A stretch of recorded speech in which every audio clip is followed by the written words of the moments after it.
हम जब मांगते हैं तो क्या मांगते हैं? हे भगवान हमारी आवश्यकता की पूर्ति कर दे। हमारी मांग होती ये आवश्यकता है। पहले जब तन पर कपड़ा नहीं था तो कपड़ा मांगा, खाने को 2 जून रोटी नहीं थी तो रोटी मांगा, रहने को छत ना था तो झोपड़ी मांग ली।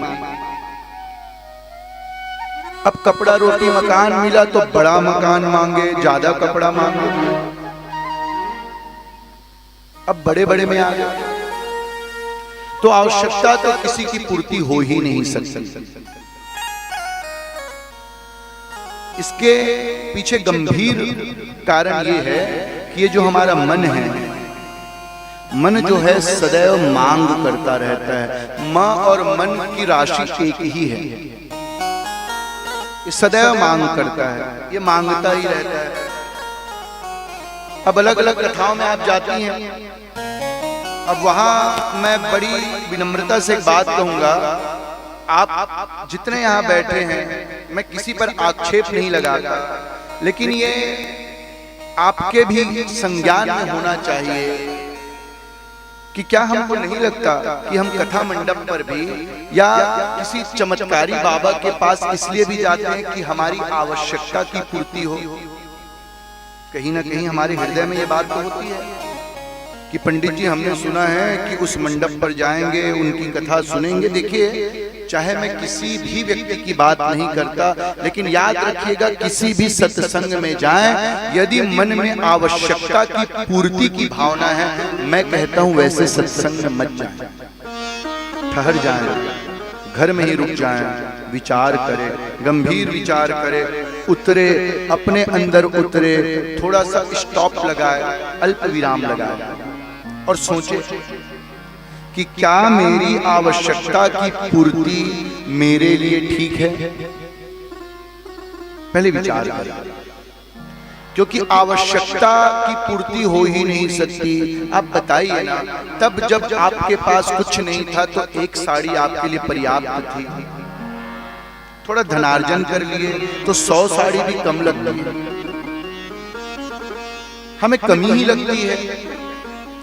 उसके पीछे के विज्ञान को समझे, हमें कितनी भी चीज दे दी जाए, हम बड़े से बड़े बंगले में रहने लगे, हमें वो कमी ही लगेगा। उसके पीछे का विज्ञान ये है, क्योंकि हमें बड़ा चाहिए, बहुत बड़ा चाहिए, और बड़ा और कुछ नहीं हो सकता सिवाय मेरे नंदलाल के। ये बड़ा है, ये सबसे बड़ा है। तो हमारी वास्तविक मांग तो नंदलाल है, लेकिन हम नंदलाला रूपी आनंद को कपड़ों में, बंगलों में, बेटी बेटा, पोती नाती, पंथी छंती में, उपाधि में, डिग्री में, इनमें ढूंढते हैं।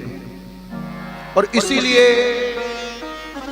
हम धर्म भी करते हैं तो हमारी आवश्यकता की पूर्ति के लिए करते हैं। बंधुओं, मैं सच कहता हूं, यदि किसी भी ऐसे महान अनुष्ठान में आए तो आप परमात्मा से एक बात कहकर आए। मेरी बात आप किसी डायरी में लिख लें, और जब घर से निकले, कल से भी आए, आज से ही, यदि आप आवश्यकता की पूर्ति के लिए आए हैं तो अपने मन से उस विचार को डिलीट करें और लिख दे अंदर किसी डायरी में, और कह दे कि आज से मैं सत्संग आवश्यकता की पूर्ति के लिए नहीं, मेरे लिए जो आवश्यक है उसके लिए करूंगा। देखिए, दोनों में बड़ा अंतर है।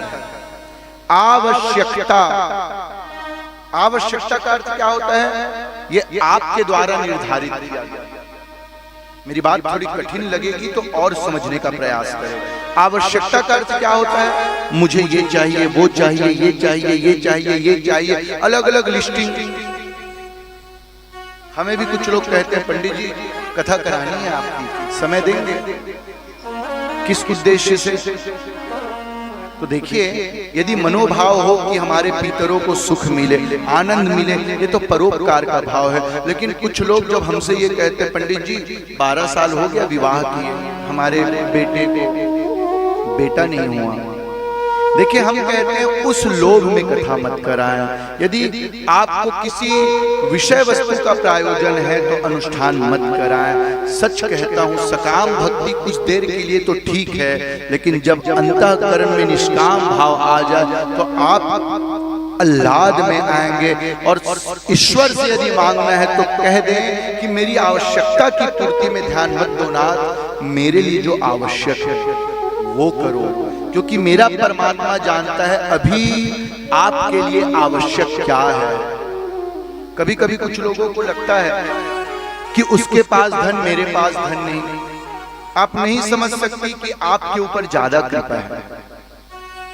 वो जो अधूरापन होता है ना, वो परमात्मा का याद दिलाता है। जो पूर्ण होते हैं लौकिक रीति से, आपने देखा होगा बड़े बड़े मर्सिडीज में भी बैठकर लोग रोते हैं और साइकिल में भी बैठकर लोग गुनगुनाते हैं, क्योंकि आवश्यक जो है ईश्वर जब देता है तो आपके जीवन में उत्सव होता है।